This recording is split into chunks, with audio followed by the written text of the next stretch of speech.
Welcome back.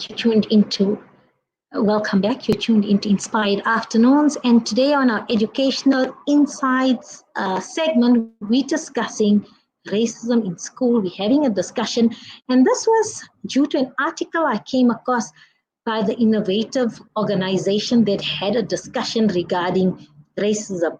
It said, while racism, let me just get there to the article. It said, while racism is rife in schools, the key to the solution to eradicate racism in education is lies with the learners itself in terms of engaging learners in their experiences of racism, as well as the solution in terms of educating learners for racism. The Department of Education has stated, and they have apologized to students who might, let me just get back to that article, which says that while together, UNICEF, together with Agape Youth Movement, hosted this innovative program and debate where they hosted a number of learners from a variety of schools across the country to discuss the racial challenges that are being faced in the schooling system. And this took place on the 23rd of June. According to Lakan Botman, Deputy Director of Social Mobilization and Support Services at the Department of Basic Education, he states it's imperative to encourage the youth to engage in topics that both influence and affect them. We are happy to have this opportunity to chat with young people so that they can teach us how best to address racism, because I do realize it is much different for adults and educational officials compared to learners. Bottoman extended his apologies from the department to any learners who may have been at the receiving end of any racial acts, both physical and verbal. It should never happen this way, and it should be discouraged. He added that the department currently has a framework in place called Care and Support for Teaching and Learning, which centers around helping children realize the right to education. So when there are instances of racism experienced by children, it actually goes against constitutional values. A learner by the name of Joy Fukundi emphasized that in order to understand what challenges learners face with, teachers and learners must first be able to have healthy conversations surrounding racism. She added that this should be done in the early stages of a child's life. Explain to them what racism is. Explain to them that it does not only happen across races, but also within a race itself. This is also so that when they get older, they begin to understand more and they inherently don't be racist. Lana Akuma Hokimo added that while educating the youth could be a good start, it is important for school to take part in culturally relevant teaching. Teachers can realize the important role they play in achieving a racism-free school system. Racism is taught. It is not something that we are born with, but with the help of with the education in perspective, we're able to teach other people to spread the love without the thought for race. David Inzabanda encourages his generation not to let the color of their skin define who they are. Learners should understand that they are not races, and we should not treat each other based on previous race occurrence. And this article was featured on the Rosebank Kilani Gazette. And with that basis, I've got two former students that are going to. I've got a former student, Brother Sibaya on the line, Sibaya Lisebi on the line, and then I have Sister Sabia as well with us online. And they are former students, and they're going to be discussing their experiences as former students who attended, I think, small schools, small farm town or schools in rural areas, and their experience in racism. And also part of this conversation is, yes, it's a difficult conversation, but in order to educate and eradicate racism in school, it's important that we create a platform where people can share their experiences and educate the schooling community is that. So welcome to Liseba and Sabiha, welcome to Salam Media, and thank you for joining us on this very, very important topic. Thank you for having us. Hi, Okay. Assalamualaikum. Walaikum salam, Sabia.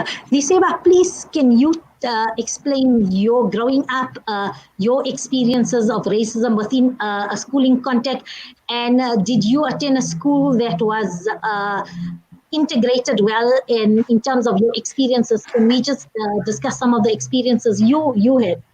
Okay. So for me, this dates back even prior to my high school years, even in Mm-hmm. lower school. So I attended school that predominantly, former Afrikaner Model C schools, your lower schools and your Hoër school. And I think over the years and looking at it now, the problem of racism in those schools is not necessarily something that can be fixed like that. And mainly because I see it as something that is systematic and rooted, like it's institutionalized. And what supports it and helps it to continue to thrive, even if it's not growing, is just the fact that the people who are in management, the people who support the school, the people who fund the school grounds are fundamentally still to a large extent racist. And they create environments that allow for their kids to continue with those traits that they are taught at home and so on and forth, which is why they've been shielded for so many years from all of these things. I mean, list I could list a number of instances where it was very, very, very clear that this person was being shielded, uh, mainly because of the fact that their father or their mother, contributes a significant amount of funds to the school. And some examples are more clearer than others. Um, Sorry, just to step in there, can you give me some of your personal experiences where you felt that somebody was okay. being racist towards you or had that superior attitude and you were inferior to them? Was it in a classroom, on the playground, or from the educators themselves? Cool, cool. So, and I have a lot to pick from. Let me take one from when I was in hostel, right? Now, in hostel dorms and so on, you would expect everyone to have the same rooms, the same settings, the same everything. You had kids there whose parents were, very well managed. They sat on the boards. They sat, oh, the part of the funding committees of the school. Their rooms, they could literally customize their rooms. Everybody else had the same thing, but these people, because they are in this superior class of people, they could customize their own sort of rules and paint it whatever color. But me, even if I had the money for that, I wouldn't be allowed. And then you have Based on more the fact that you were non-white, was this so? Even if you had economic-wise, if you were on the equal footing, you wouldn't have that liberty to do that because you are non-white. Is that what you're saying? I, I strongly believe that. Look, there are three Mm-hmm. things that I think would make you stand out in a Hoër school or a laer school, or yeah, let's call them Hoër school or laer schools.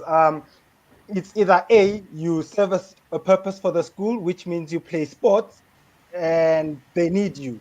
Two, you have money and your parents are in a position of power. That's when you get treated differently. And even this doesn't grant you, even these two do not grant you that access into that, the higher class. And then the third one is, in fact, the fact that your parents have money, you're in a position of power, you play sports. You see, those were the super elite guys. Those are the guys who most of the time made it into, your head boys and so on and forth. Mainly because one, my dad is contributing a lot of money to the school. Two, I'm great at sport. And three, I guess me and Mamparani, I'm also smart.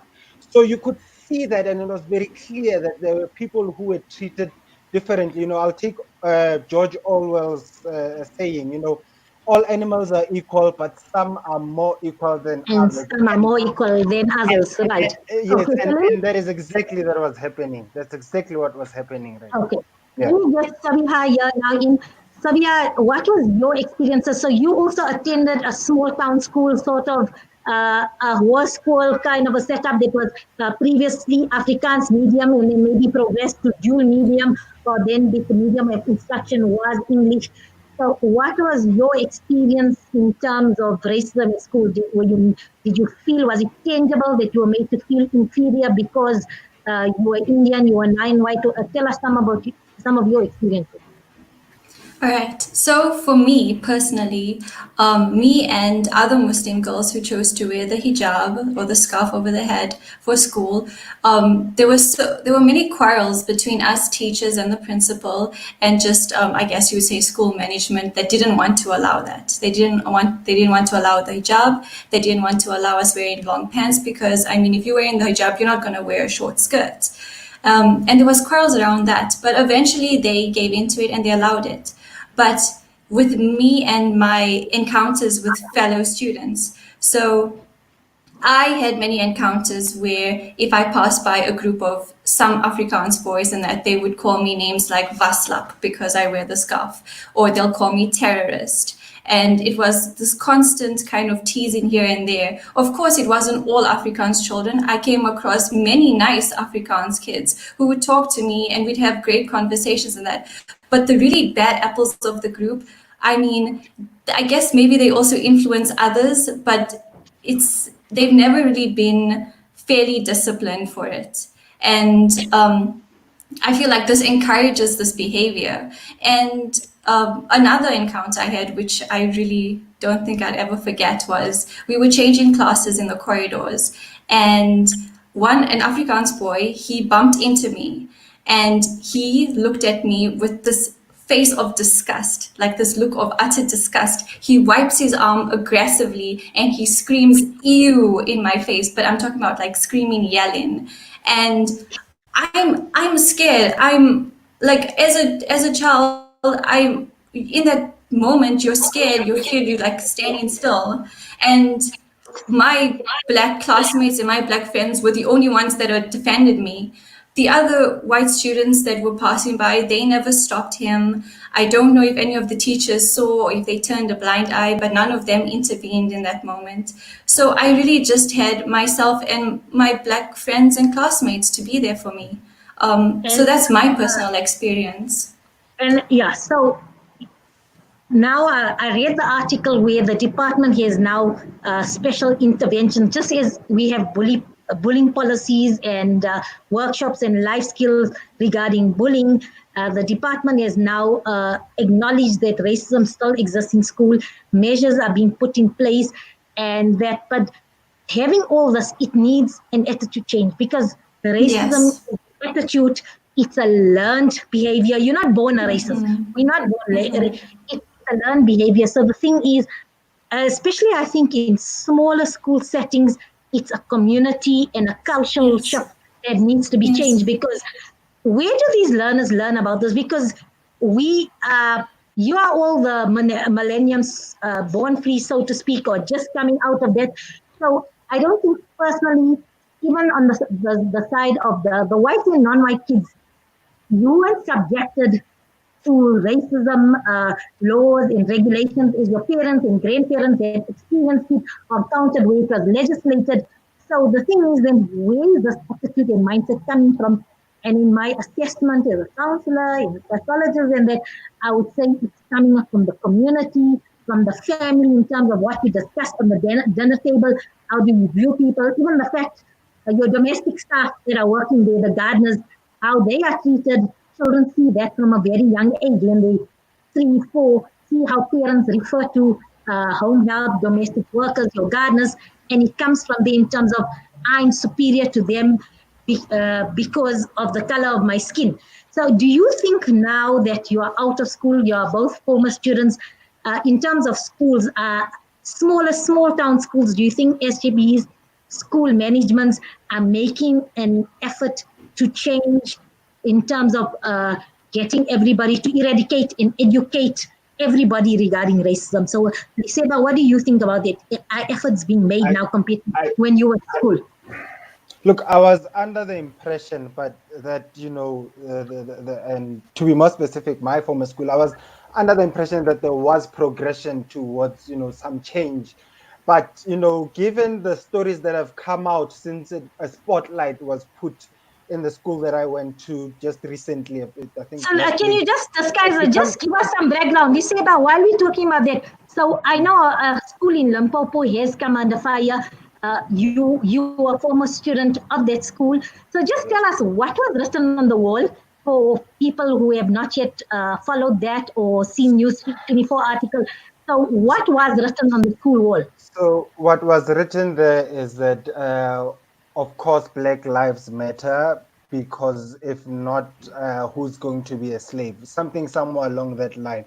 Because a dead slave is more important than a live one. I mean, and a live slave is more important than a Yes, dead more slave. valuable in terms Yes, of a yes. commodity. And I mean, that And is really, and really inherent and and look, racist. man, this is very, very, very small. Like, like there are bigger stories than what I think I've shared as my personal experiences. My worst racial experiences is when I actually got to hostel and I was spit at. But I was lucky. I had a father who was very local, and I'm also very local. And we dealt with that in a way that, sort of made the rest of my years a little bit easier. But I still experienced that racism. It's just that with me, they were more careful. And then there were other people who, like the story that I shared on Facebook of Victor, who, didn't have that voice to speak. And it is people like them who were taken for rides for years, and when they share their stories with me and I see what happened to them, I am really appalled. And I see that the level of racism in places like Groblersdal and Maulol is very much systematic. It's a community thing that it needs to change from But people easy to the changing. So individual. I have another former student of the said school on the line, and the student has a different experience in terms of integration. And the student experience, I mean, it was a good schooling experience, and they did not experience any racism. So the student elected to be anonymous. So I just like to welcome her to the show and ask her to share her experiences. Sure. Can you hear me? Assalamu alaikum. Walaikum salam. Welcome to Salam Media. And pleased to hear on the other side of the coin, so things are changing slowly because you also a former student and you had a positive experience at a small community school. So tell us a little more about your experience. I finished matric in 2016. Me Mm-hmm. and Sabiha actually know each other because we're such few Muslims in the school. But my experience is completely different from her experience So tell us because about your I know experience in terms of. Mm-hmm. that the school did everything possible to accommodate us as a minority group, as Muslims. They went the extra mile. They allowed us to wear the hijab, the trousers, to keep beards, to wear long pants during sports. No teacher ever victimized us. No principal ever made it difficult for us. In fact, when we had civvies, I used to even wear abaya to school. And not once did I have an issue with any of the students, any of the teachers. Actually, many of the teachers actually complimented me and told me that they're so proud of me for upholding my religion and for not succumbing to peer pressure. And I feel that it's Did you unfair feel that in terms of when you say not succumbing to peer pressure, was it peer, what do you, can you just qualify that statement in terms of your not succumbing to peer pressure? Did you have an issue with um, regard to peer pressure? no, meaning that I did not conform to how the others behaved because I felt I needed to fit in. I was proud to be a Okay. Muslim and I stood up for it. And I So never the had a school, yeah, problem. as Sabia didn't concur that eventually you were allowed to have your Islamic dress It in was terms of not, we in were the allowed. things. From the beginning, when we went to the school, we told them this is the way that our religion orders us to dress. The school was very accommodating. All we needed to get the Jamiat letter, and they told us, they asked us which color scarf would be easiest for us to wear, what trousers would be best to wear, and they allowed us to But wear it. sister, what you see, I think our focus is not so much in terms of a minority group. We discussing racism because this Sabia had mentioned already that that was fine in terms of school principal. And anyway, that is your constitutional right in terms of freedom of religion to wear a headscarf. What we were discussing is now experiences of racism, where Sabia had mentioned the fact when she wore a scarf, it was called, I don't know, what was the word you said you were called, catcall in terms of your scarf, Sister Sabia? I was You called said both Vaslap and oh, terrorist. that's the one, Vaslap in terrorist. But Can I, your experience was positive. Liseba, you wanted to add something there? can I just come in here? Mm-hmm. Like, I think maybe the key words here is that this thing is very, like, it's very, like, they're very smart at hiding this thing. They will accommodate you and everything. Ne? But Mm-hmm. let a course come to you and call you a kafir and you stand up for yourself.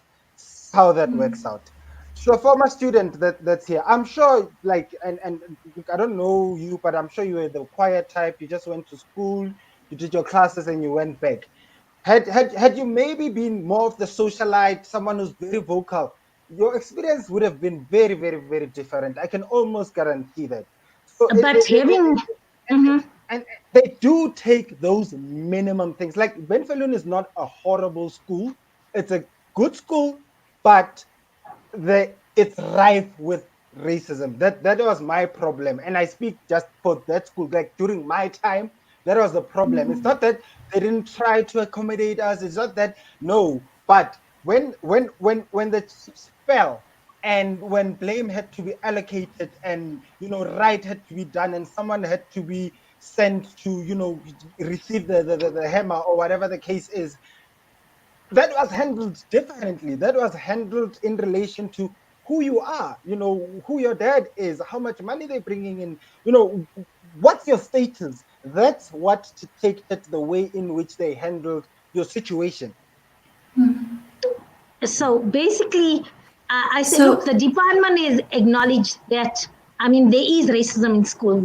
And from the article I read, they interviewed over 10 students in there as well from various schools, and it came up. I recently heard a podcast of one of the former head girls who was a black girl, and she gave an account from an elite school down in KZ in Midlands in terms of her experience, in terms of, like you say, that subtle racism, that roll of an eye, that one word said down the corridor, that giggle because you're non-white, or just subtleties there. And department is acknowledged that, and I think it's a step in a right direction, that there's now procedures in place. We having the fact that we having a conversation like this and making people aware of it, and even maybe the white students, they brought up like this, maybe they can't see it, maybe that way of life, they're calling you thus, or that derogatory term, it's so they're not yes, cognizant of what they say. Go yes. ahead, Sabia. On that point, like when Ben Falloon gave their response to the whole media outrage, and that they mentioned that it was a message of a negative connotation. Why not call it for what it is? It is racism, and this should not be tolerated. Why not speak up more about it? Why not put your foot down and say we do not allow this in the school? Don't try to like sugarcoat it or hide it up. Like make it very clear, because if you don't talk about it, you're going to normalize this, and this is what makes a student okay, that they feel, oh, it's a joke and it's fine for me to write this on the toilet wall. So I have here, there's comments coming, racism. I've got Faisal Ismail saying racism is a virus. Bilal Saluji says, even though the school was accommodating to student, the fact that there was at least one incident of racism, no matter how small, is a blemish on the school and indicates the actual intent and mindset of the school authorities at the school. That's what you're saying. Why sugarcoat it? He says this indicates an existence of a problem that needs to be sorted out. Absolutely. And I think conversations like this, talking about racism, and it's not only talking about it, we need to be part of the solution. And I think Yes, maybe yes. also, if you feel your peer, your classmate who is a white, we need to educate him to say, hey, you know what? You said this to me. You did this. Hey, it's not okay. Yes. It matters. Yes. Our life matters in we together. Go ahead, Sabia. Yes, I just want to talk about like we're not trying to attack the school. We're not trying to bring the school down. We're just like Ben Falloon is great in Addressing the terms of issue. its quality. Yeah, that Yes. Ben Falloon is great in terms of its education, the quality. Its facilities are amazing. It's just the management, where the failures of the management is, where there's failures in fair discipline, where there's failures in the protection of students. I mean, I've even with my friends, some of my Afrikaans friends, some of them were teased that they're friends with non-whites or non-Afrikaners, and it's this toxic community and toxic judgment. That's how are we going to move forward if even like an Afrikaans person that's trying to move away from these apartheid toxic mentalities, like if they're so caught up in this fear that they're going to be shunned out of the Afrikaans community because they're hanging out with a non-white, non-Afrikaans child, how are we ever going to move forward from this? And that's why I see the potential in Ben Falloon being much better than where they are now.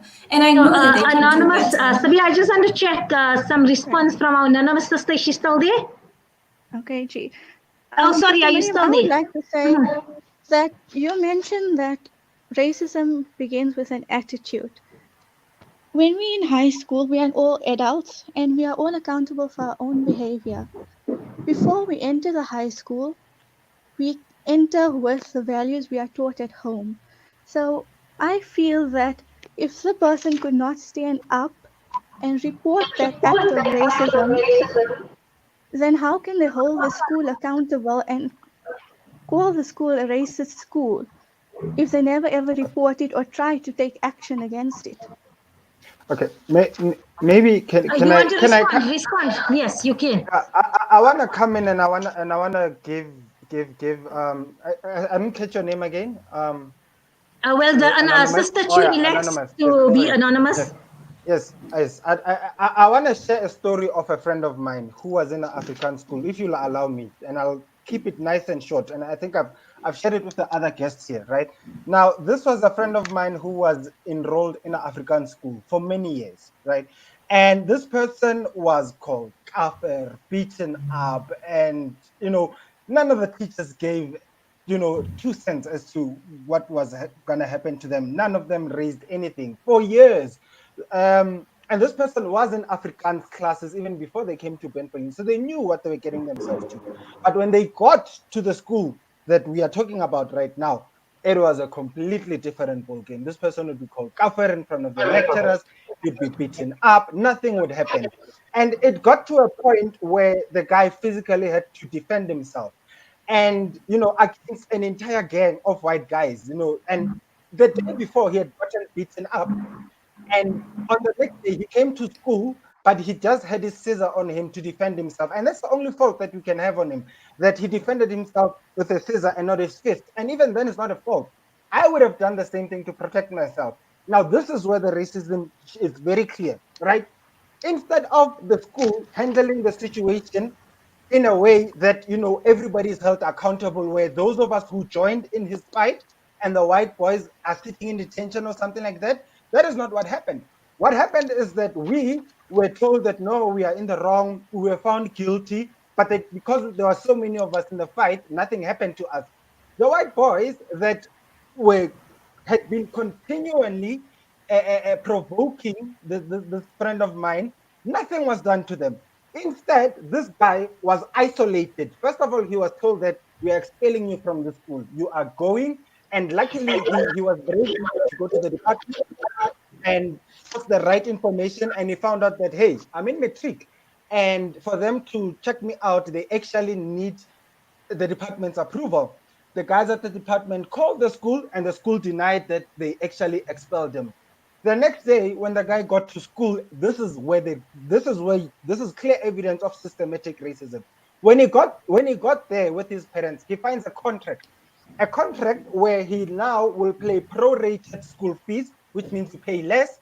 You come in only once. You're not allowed to speak to anyone on the school grounds. You're not allowed to come to matric dance. The only thing that you do is that you come in once a week. You pay discounted school fees, you get your classes, and you go. And now, if a school is willing to go to that extent where it creates a contract between a student and their parents to isolate and exile this person because they couldn't take them out, that is very, very, very clear systematic racism, because they're protecting their people, and then what they're doing is that they're taking this person who is a problem for us and they're putting him there. So if Okay, that is not an example. Elisheba, I just want to go to some of the messages here.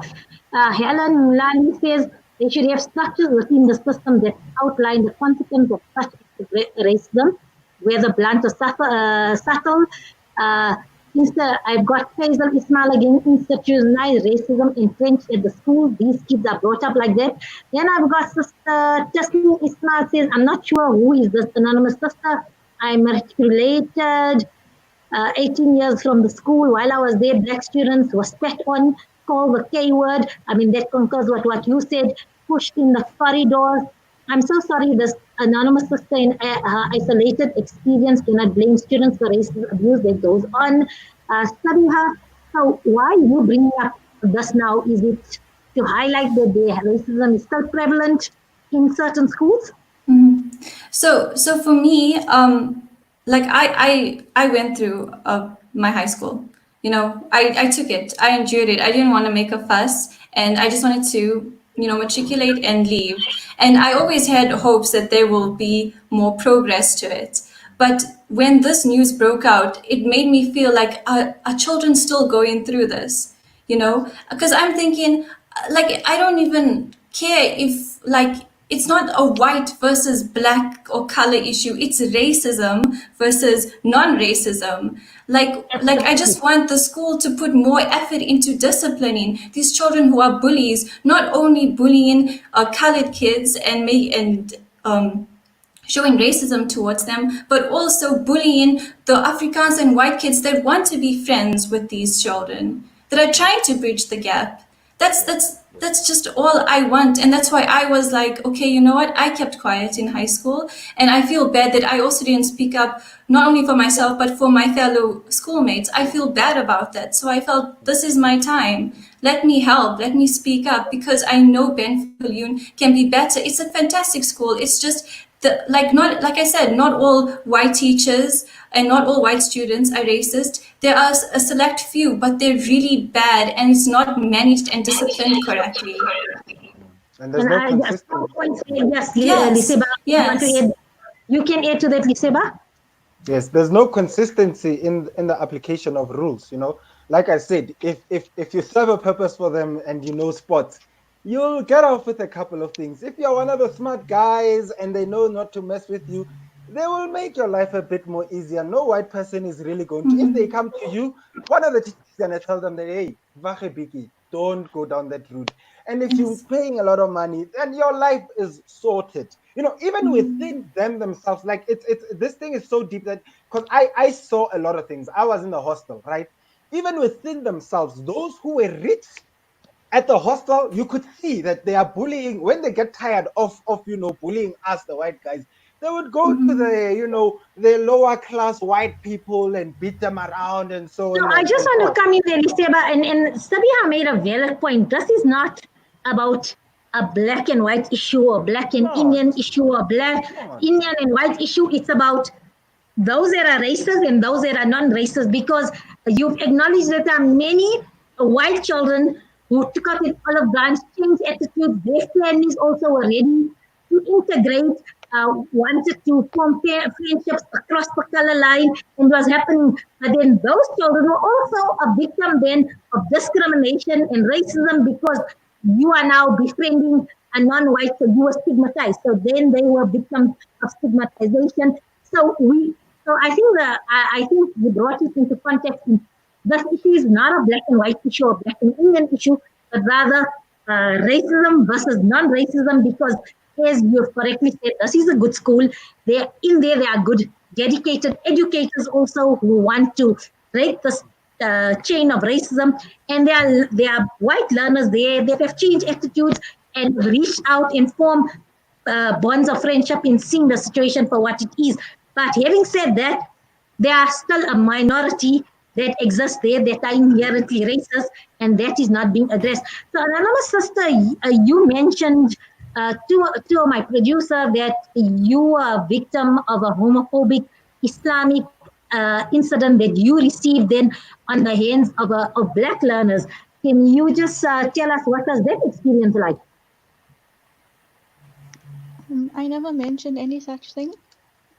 I think you might be Oh, confusing me with someone. that's what I received. But if there's no such incident like that, then we can move on. And then just your concluding remarks, Liseba. I think from my side, we can say a lot, and we can highlight as many of these things, but at the end of the day, the change that needs to happen there is more on a communal level, because it's the kids that bring back what they see at home and how they treat the workers and so on and forth. And then unfortunately, the politics of who's funding this school and who pays the most money is then, it then infiltrates into the classroom and into the schooling environment. And for as long as that doesn't change, for as long as the politics behind keeping a school like Belfelion running do not change, we're still in it for quite a long, long, long time. Yes. Okay, so we are Um, concluding. Okay, before you give a I just want to, our Facebook is really lighting up here. So I've got a message from Brother Ismail says, the anonymous sister is totally speaking hogwash. She's totally clueless with regard to the racism. Then I've got Mohammed Luka Bariaba saying, this is responding to anonymous sister. How, as a student, do you feel the ability to come forward with problems you face if the current structures in place do not deal with the circumstances with equality?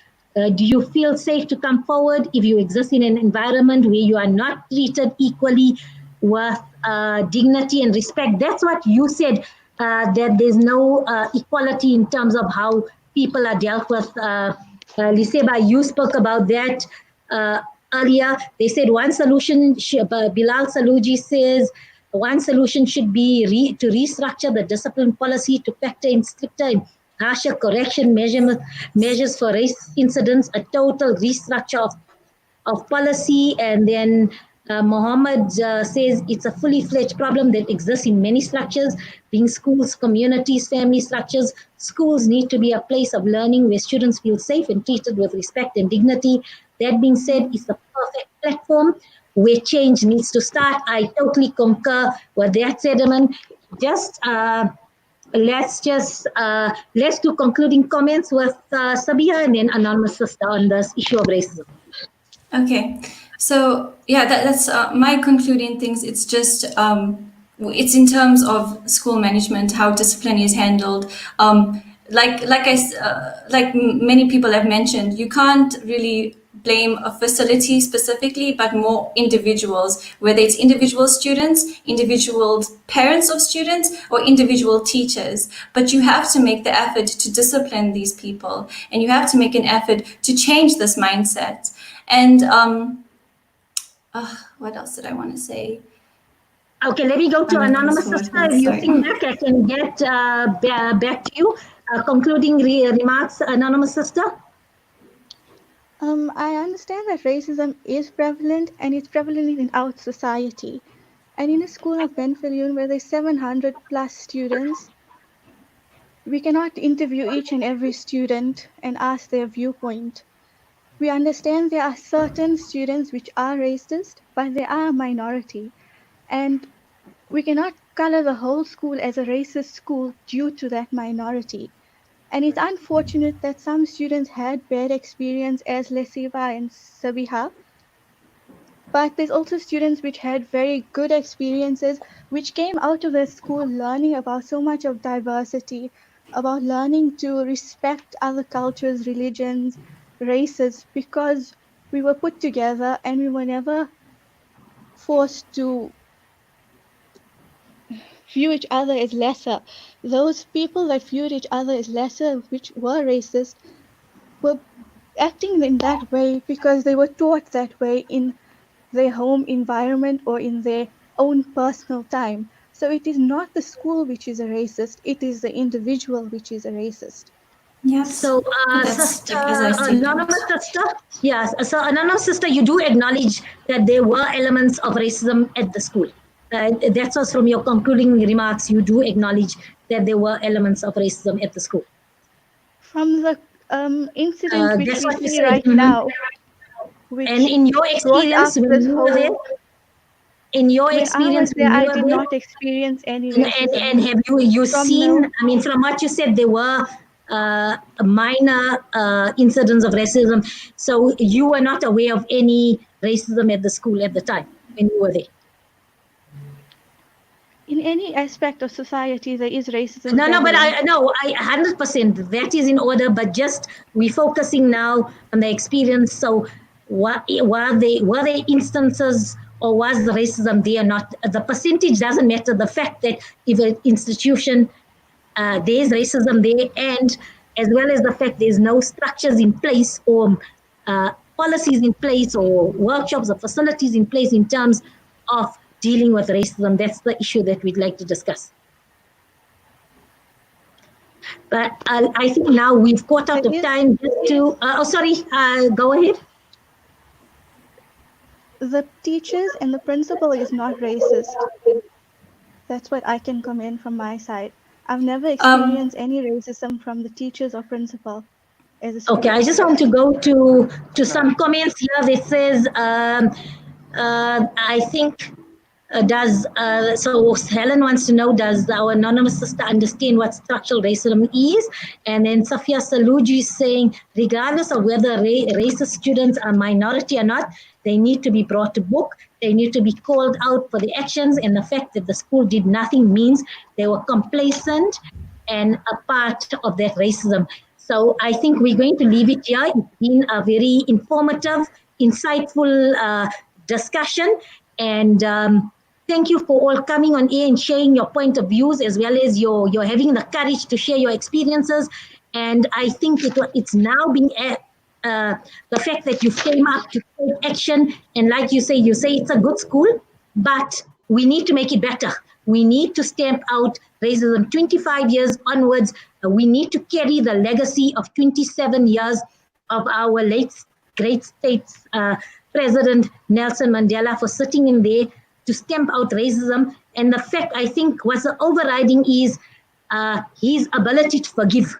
So even our ability to forgive what was done to us, as he's so easily forgiven. And I think the former state president was one who endured tremendous hardship as a direct result of racism and discrimination, and he could forgive. So can we forgive, but we need to work towards creating better structures to educate and eradicate racism.